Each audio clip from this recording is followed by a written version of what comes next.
ER nurse by background, and I was at a very high acuity ER in San Bernardino, California, so in Southern California, a very underserved population and really minimal resources, to be very honest with you, where I was at. I mean, the team and the culture was incredible, the physicians, incredible, the autonomy that we were given, also amazing. Like, my experience there was unmatched, but I became a charge nurse and I got involved in process improvement projects and quality, and really started kind of seeing nursing, but healthcare in general from a different aspect. You know, as a ER nurse, you're kind of just taught, like, you turn over things quickly, you um, insert devices just because you can and you should, just to make things move quicker. And I really wasn't seeing the harm that could be causing, or was never really, like, my mind wasn't trained to go that way. Nursing school, I don't think really prepares you to know the depth of what infection prevention does. I mean, they talk about it at a surface level of isolation precautions and things like that, but very naive going into the world of infection prevention. So I got into process improvement projects with quality, and we were really working to lower our Foley catheter insertion in our ER.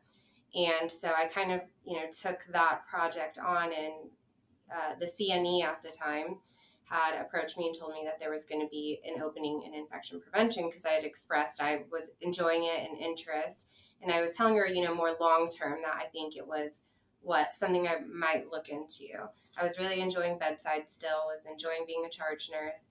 And then she had told me that opportunity was going to present, and, said maybe you should see and explore it if this is something you actually even have interest in. So I just finished grad school at the time, and started as a new IP. At the time, the structure where the organization I was at was a manager, and then an IP, which was me, 342 beds and 2 ambulatories on our license. So it was quickly baptism by fire. Within like 8 months into the position, the manager had left. And that position dissolved, so it was just me. And then quickly after that was the pandemic. And so I, really, like I said, naive going in, I quickly realized that I was responsible for the quality of the air of the facility, all the way directly to the care that was being delivered to the patient. And in the ER, you don't have a ton of control of the outcomes of a patient. It's you can do your absolute best, but you see the worst of the worst. And in infection prevention, if you have the right practices instituted from just a very foundational aspect, you really can control a lot of the outcomes of a patient and ensure they're receiving safe, effective, quality care.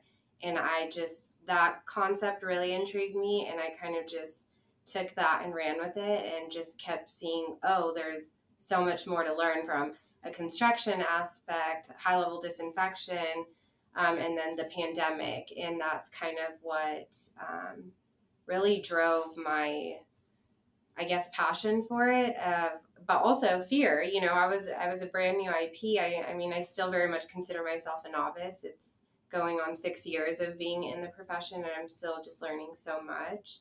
But that's kind of how it, evolved. And I was a lone IP up until this past month, and I learned so much at a very old facility, and just very grateful for all the opportunities that I was presented with there.